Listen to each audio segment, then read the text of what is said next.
Hello YouTubers, this is a noobifier. Virpil released Panel 1 and the CM3 throttle, which I reviewed and that's linked up for you right now. Their CM2 and CM3 throttle use many of the same buttons and switches, plus it's configured exactly the same way. They work very well together, but today I wanted to go into some more detail about the update setup and configuration process. Let's begin. In the early days of Virpil, their software was confusing and lacked functionality. It can still seem confusing until you've had some time to get used to it, but I'm sure that some of you order it and still need to spend an hour or two learning the software instead of flying, which is a massive blocker and the purpose of this video. The software grew up recently and it's now more functional, professional, and simple. Welcome to my initial setup for Virpil products version 2020-11-18, software dated 19 November 2020. Download the most current version from VPC website, install, and launch.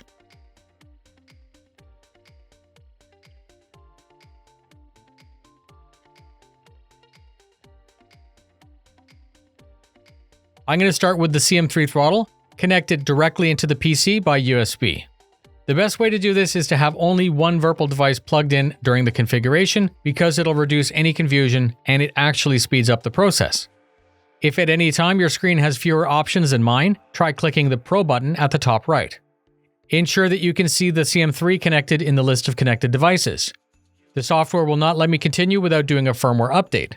Click Firmware Update, and then start Auto Firmware Update. It will proceed, update the firmware, and clear the profile.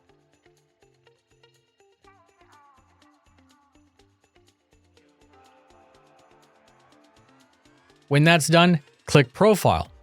Select your base, in this case throttle, and click Create Profile.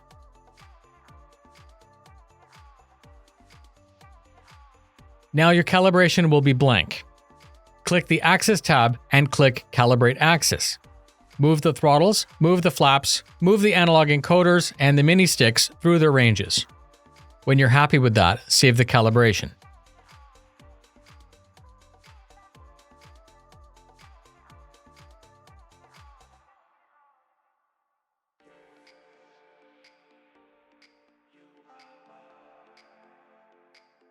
Check the ranges from 0 to 100 and if satisfied, click the tab labeled button to check the bindable buttons.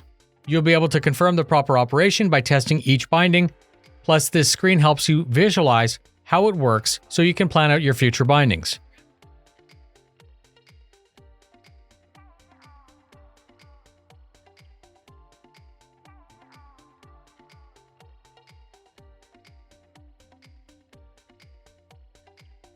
I'm going to quickly take you through configuring the LEDs, which have more than a basic functionality for those who really want to get into scripting, but for now, I'll demo modifying individual buttons.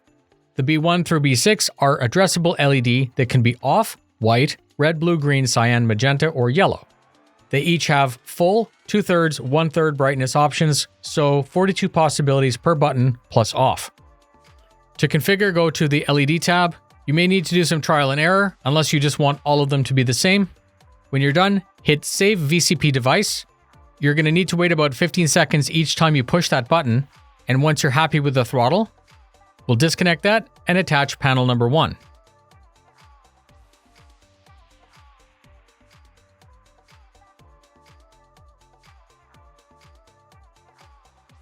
Configuration is the same for gimbals. Configure one at a time, ensure the firmware is updated first, apply the profile, calibrate, check operation, play with the LEDs or turn them off, and then save. If you need to configure more devices, swap them out, repeat the process, and when done, you can close down the software, and now you're ready to bind your controllers to your in-game preferences and fly. Please stay tuned for more, as I plan to expand a bit and also get into some more advanced functions. Please consider taking a look through some previous reviews that I've done for joysticks. Just search for Virpil noobifier. Thank you very much for spending your time with me. Fly safe, and I'll see you in the verse.